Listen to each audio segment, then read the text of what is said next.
아이패드, 전자기기 중에서도 참 탐이 나는 물건이다.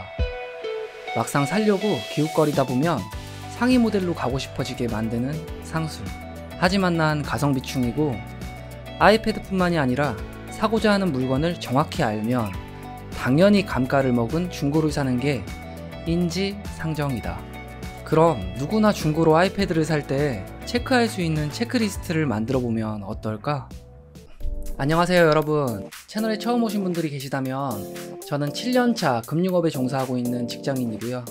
오늘 영상에서는 아이패드를 중고로 사시려는 분들을 위해서 체크리스트를 한번 소개해 보려고 해요. 우리가 어떠한 물건을 살 때 중고 물품을 사기 꺼려지는 가장 큰 이유는 그 중고 물품에 대한 판단을 정확히 할 수 없기 때문이라고 생각해요. 우선 시간 없으신 분들을 위해서 제가 영상 하단에 설명란에 이 체크리스트는 구글 스프레드시트를 통해서 공유를 해 두었고요. 그치만 참고할 만한 이야기들이 굉장히 많이 있으니까 영상 끝까지 보시면 꼭 도움이 되실 거예요. 우선 중고를 추천드리는 이유는 가성비 때문이에요. 이번에 샀던 자동차 같은 경우에는 오히려 중고차 가격이 올라서 이 중고차로 재테크를 하는 신선한 경험을 하고 있습니다. 그리고 태블릿 중에서도 제가 굳이 아이패드를 추천드리는 이유는 우선 중고가 방어가 정말 좋아요. 애플 제품들 중에서도 아이패드는 더더욱 중고가 방어가 굉장히 뛰어난 편이에요. 그럼 우리 시간 아까우니까 바로 체크리스트에 대해서 한번 소개해 볼까요? 우선 아이패드를 사기 전에 한 3가지 유형을 놓고 차근차근 한번 살펴보면 좋을 것 같아요. 그럼 우선 아이패드를 사기 전에 우리가 일반적으로 알고 있으면 좋을 만한 상식에 대해서 먼저 소개해 드릴게요. 첫 번째로 소프트웨어예요. 애플은 소프트웨어의 진심이라고들 이야기하는데 iOS 지원 종료가 된 기기들은 피하는 것이 좋아요. 가성비를 찾아서 구 모델만 찾다가 새로 업데이트되는 기능들을 기기에 적용하지 못할 수도 있거든요.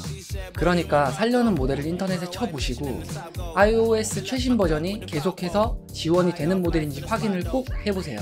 그리고 두 번째로 애플 펜슬인데요. 우선 애플 펜슬을 안 쓰실 거면 오히려 같은 가격의 맥북이나 그냥 윈도우 기반의 랩탑을 사는 게 훨씬 가성비가 좋아요. 내가 살려는 모델이 어떤 애플 펜슬이랑 호환되는지 정도는 꼭 체크해보는 게 중요해요. 슬프게도 애플 펜슬 1세대, 2세대가 다 호환되는 아이패드 모델은 없어요.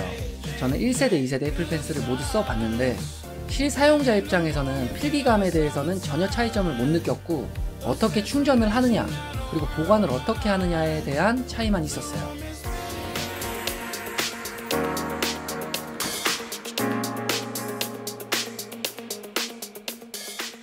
이제 아이패드 어떤 모델을 사실지 결정하셨다면 사기 전에 판매자와 확인해야 되는 부분에 대해서 소개할게요. 우선 배터리인데요. 전자기기의 배터리들은 대부분 기기 안에 요즘은 내장되어 있고 소모품이기 때문에 충전 사이클 횟수가 몇 회 이상 넘어가게 되면 성능이 굉장히 저하돼요. 물론 배터리 교체는 가능하지만 비용이 들고요. 근데 안타깝게 배터리 성능이 아이폰은 핸드폰에서 자체적으로 확인이 가능한데 아이패드에서는 불가능해요. 그래서 판매자에게 꼭 배터리 성능을 캡처해서 보내달라고 요청하셔야 돼요.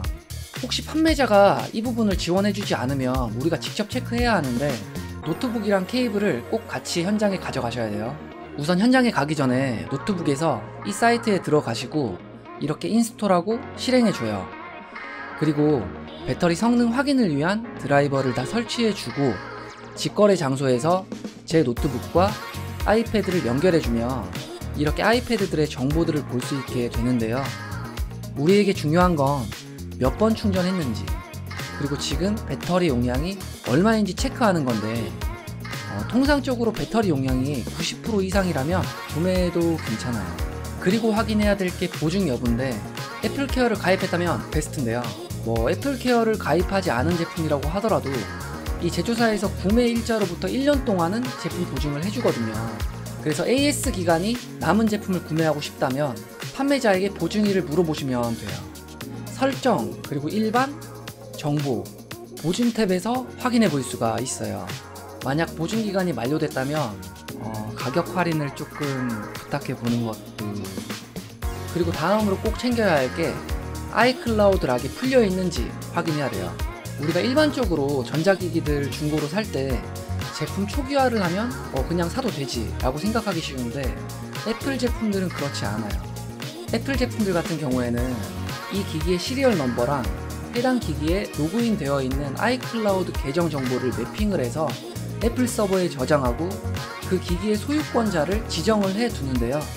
이 지정된 소유권 해제를 하지 않으면 제가 제품을 구매하더라도 사용할 수가 없어요.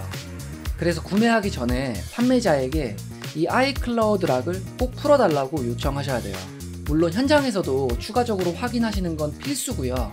우선 설정 부분을 눌러서 애플 아이디 부분을 보셔야 되는데 여기에 로그인 되어 있는 계정이 있다면 나의 찾기를 들어가서 기기 찾기 비활성화를 해주시고 초기화 진행을 다시 한번 해주신 다음에 거래를 하시면 돼요. 이건 금방 끝나는 작업이어서 현장에서 안 되어 있다면 반드시 꼭 해제하셔야 돼요.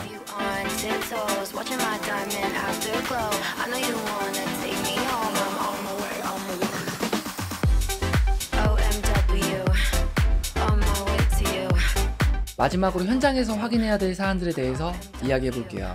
단순 시각 판단을 해야겠죠. 우선 박스 상태를 봐야 할 텐데 별거 아닌 것 같지만 중고로 팔 때 박스 상태가 좋을수록 S급으로 판매하기가 쉽습니다. 그리고 물론 함께 있는 충전기 같은 건 체크해야 되고요. 보조 배터리 같은 것도 하나 챙겨가서 케이블을 직접 연결해보고 충전이 정상적으로 이루어지는지도 체크해봐요. 그리고 마지막으로 본체의 기스와 액정 정도도 한번 살펴보고요. 또 두 번째로 아이패드의 특징이 제품들이 좀 쉽게 휘어진다는 특징이 있어요. 이걸 체크하기 위해서 평평한 바닥에 아이패드 화면이 바닥을 향하게 하고 A4 용지들을 한번 넣어봐요. 정도의 차이가 있겠지만 A4 용지가 5장 이상 들어간다면 어느 정도 휘어짐이 있다고 판단해야 돼요. 너무 많이 휘어져 있다면 나중에 환불하고 싶어도 답이 없어요. 보증기간 내에 들어와 있거나 에케플 가입이 돼 있으면 리펀은 해주는 것으로 알고는 있습니다. 그럼 이제 간단한 체크들이 다 끝났으니까 기기 전원을 켜가지고 한번 확인을 해볼게요. 우선 전원을 껐다 키면서 전원 버튼이 정상적으로 동작하는지 확인을 하고요.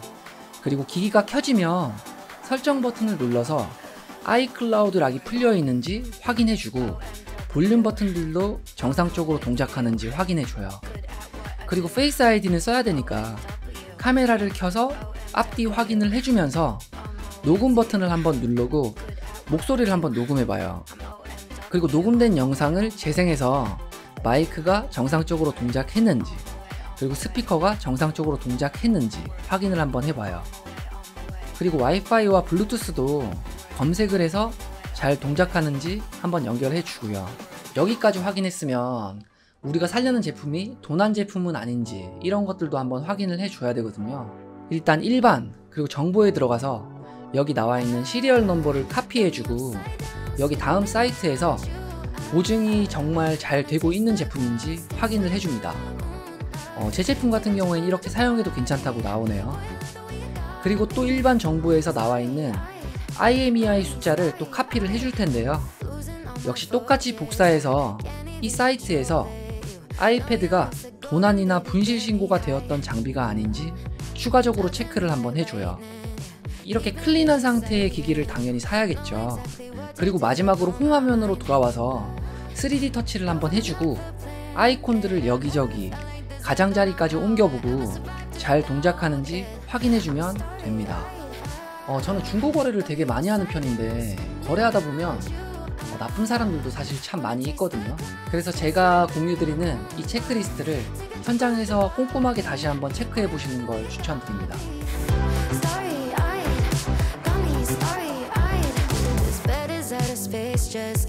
언젠가 주식도 코인도 그리고 제 채널도 떡상해서 여러분들도 저도 그냥 누워서 신품 아무거나 편하게 살 수 있는 그날이 오길 기다리면서 오늘 영상은 여기까지.